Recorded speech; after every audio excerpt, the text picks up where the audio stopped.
Thank you.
selain janji.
Janji. Wah, lumayan alhamdulillah. Iki Mas Bayu Aji ngaso sawetara mergo tenggorokane pinaringan serak. Wah iya iki mung gendene kira-kira 5 menit nggo 10 menit ben tenggorokane beliau iso waras ya Mas Gareng. Tujune punggawa pendereke Mas Bayu Aji niku akeh dalange. Nggih. Tur niki kaya panjenengan ya wis dalang, ya guru ana ing SMKI Surakarta. Nggih, Mas Gareng namung sak camat-camat rekake derek ngenger wonten SMKI Surakarta. Nggih, wong iki sing diarani alangan ki ora iso nolak mergo wis ginaris wong mobil wae ban nganggo serep dalang ra entuk serep. Nuwun sewu wong mangan nganggo kecer kala mangsa ya nganggo keselek barang Mas Gareng. Nggih, mangan kecer iki malah mangan karo merem kok. Mboten putra ngoten, mboten putra ngoten. Tetep napa-napa disyukuri. Nggih, syukur. Sebab sapa sing gelem syukur bakal ditambah nikmate nanging kosok baline sapa sing kukur marang nikmate Gusti, moko siksane Gusti banget nggone lara. Nggih, bener lah. Iki berbicara masalah keperluan dalu iki tasakuran apa to tegese tasakuran. Nah, mohon dijelaskan Mas Gareng. Sampeyan sing guru sampeyan mau jelaske kula. Niki tulungane kula nyuwun tulung cocok apa ora karo pelajaran sing ning sekolah. Ngono. Niki otak jatuh. Nggih. Tasakuran empat suku kata tasakuran. Ta. Tandanya orang yang beriman tebal. Orang yang beriman tebal, jangankan kok diberi rezeki, diberi musibah pun tetap bersyukur karena percaya bahwa Tuhan mencoba umatnya tidak akan melebihi kapasitas umat. Lain syakartum na azidanakum balakin kafartum inna adzabila sadid. Nah, nopo niku? Sekali merdeka, mboten ngaten. Tegese nggih pun matur ing ngarep sapa sing gelem syukur moko ditambah nikmate, nanging kosok baline sapa sing kukur marang nikmate Gusti, moko siksane Gusti banget nggone lara utawa perih. Tur pikirane gampang, Mas. Orang yang beriman tebal, yang beriman tipis. Nggih. Yang pun tebal itu pun kalau terjemahkan wong apapun yang diterima selalu disyukuri. Yang wong sing imane tipis itu titiane gampang. Wong sing imane tipis yang kagune wong lanang semakin kaya semakin nakal. Kagune wong wedok sing imane tipis semakin nakal semakin kaya. Nah, itu niku Mas Gareng. Wau werdine tasakuran. Syaratnya kudu dingerteni wong akeh, syukuranmu kudu dingerteni wong akeh, ora itu delikan. Nggih. Kurang afdol kalau tidak dibarengi tirakatan seperti malam hari ini. Yang terakhir anugerah dari Tuhan yang tetap harus kita nantikan. Ah, luar biasa. Werdine tasakuran. Nah, ini loro keperluan tasakuran kan halal bihalal. Apa to tegese halal bihalal? Nah, niki cocok apa ora karo pelajaran nggolku mulang ning sekolahan mara coba dengan werdekne padha apa ora karo olehku mulang ning SMKI Surakarta. Lho. Kari rumangsane ora iso kalimate dawane wae. Halal bihalal itu Halal bihalal. Hal itu hanya ada di Indonesia. Karena ini sebuah budaya yang ada di Indonesia, tapi sekarang sudah ditiru oleh negara-negara lainnya. Lalu segeralah kamu meminta maaf kepada orang yang kamu kenal. Bila ada yang meminta kepadamu, harus segera kamu maafkan. Lalu yang terakhir, lalui Idul Fitri tanpa saling memaafkan akan terasa rugi. Luar biasa untuk Mas Gareng. Mas Gareng, panjenengan nalika napa jenenge wulan Riyadin kala wingi napa nggih buka terus maringi lari-alit ngoten niku Mas. Si jenenge sedekah. Napa malah njaluki nggone putrane? Oh, mboten Mas. Kula tetep menyediakan. Nggih, mboten ketang rupiah, rupiah, tetap itu kewajiban saya memberi sedekah atau zakat itu pasti. Luar biasa. Mas, ana mboten. Mergo wong sedekah niku ora limpah ning malah bakoh. Ngoten niku nggih Mas Gareng. Kira-kira Lho, kirani disuni pirsa tenan. Lah kula nu boten sami kira menapa-menapa kula takon nilai ta'ala.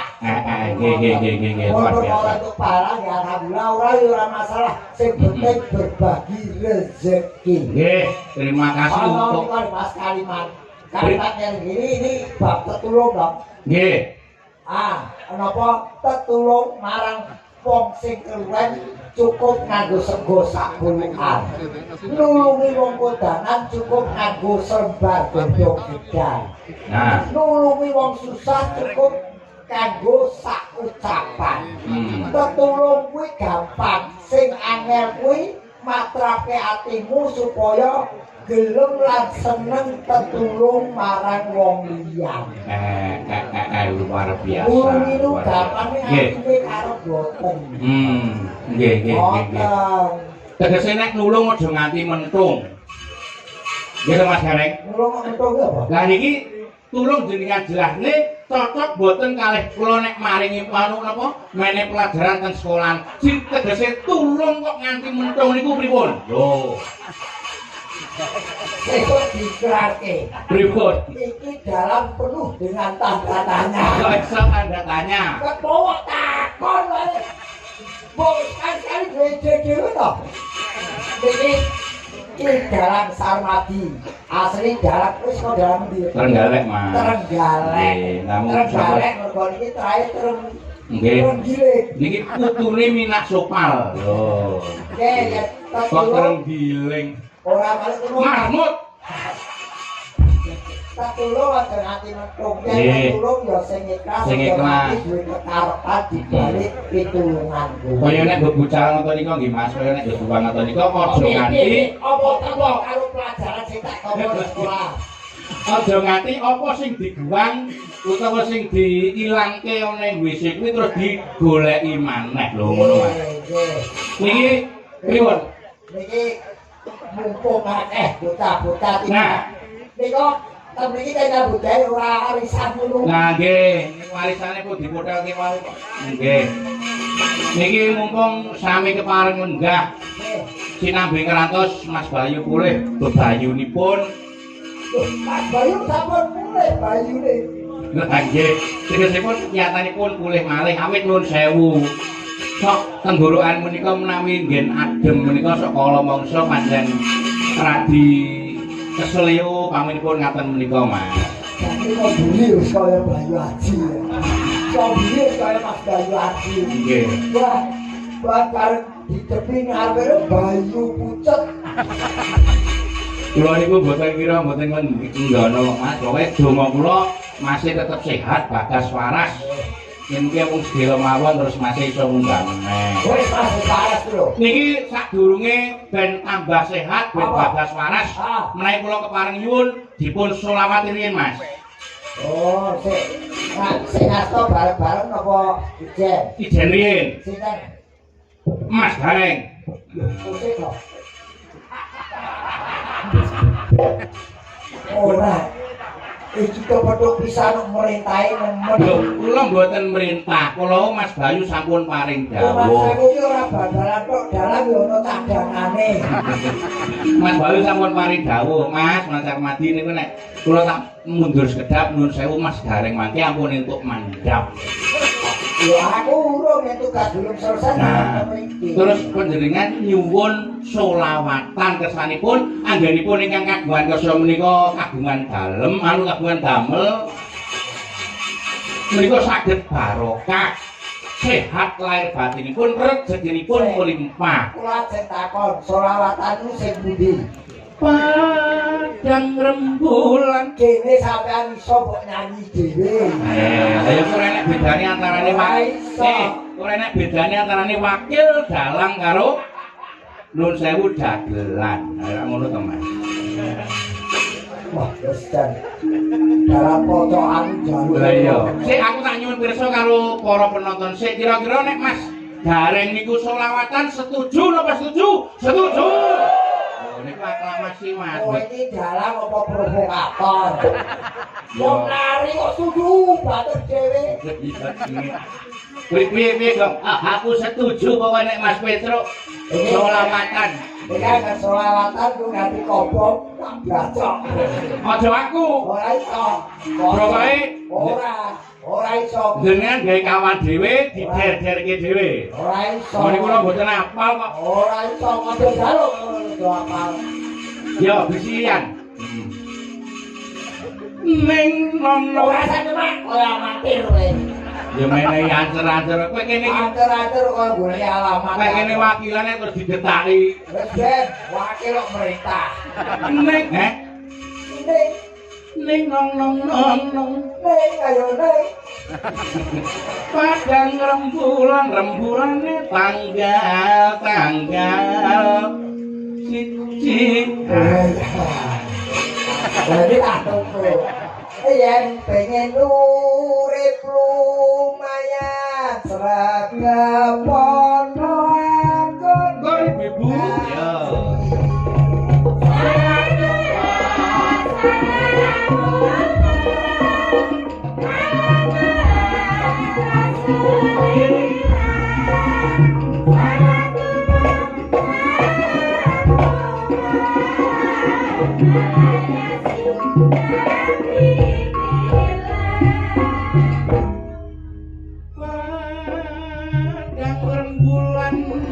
rembulan tanggal loro yen pengen urip lumayan seragam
Lho sampean iki ya ngono kok, Mas. Apa? Tukang kendangi aja disia-sia, jangan disia-sia. Lah wong tukang kendang iki kok seneng karo ngrenteni wedokan iki piye wong nyatane iya lho. Kali ini jalannya pro saya. Ya ora ngono kok. Ya ora, ya wong jenenge wong nyambut gawe iki kala mangsane ya ana lupute, ana kepresete. Nggih. Kowe kudu kowe sing pinter benerke. Repote dadi yoga pamane. Ah, niki ceritane pun rampung Mas Gareng. Iki yoga niku genep salate wis genep 5 apa meneh tukang. Iki tukunen. Apa? Repote ya dadi yoga. Salate wis genep ping 5. Iya. Apa meneh sing tukang ngendang Geleme salat saben dina bar madang. Lho, ngono kuwi. hubungane apa? Monggo lagu-lagu. Kowe diguyu karo sing mbok ganti. Sapa? Payu guyu. Wis pokoke ngono Mas Gareng. Wis lho iki Terus sing iya ora apa-apa. Ayo.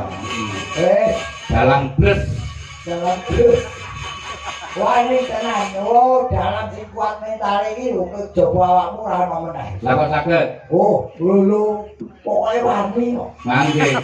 Jane kula nek napa nuwun sewu umpamane dipaksa-paksa umpamane jane napa jenenge kula niku mboten gelem. Gandeng Mase nuwun sewu tenggorokane nembe gerah mboten ketang 15 menit tak dongane masih ndang waras ndang siap meneh tenggorokane terus kepareng lenggah ngene meneh ning lincong. Anu Mas jenengmu sapa? Nuwun.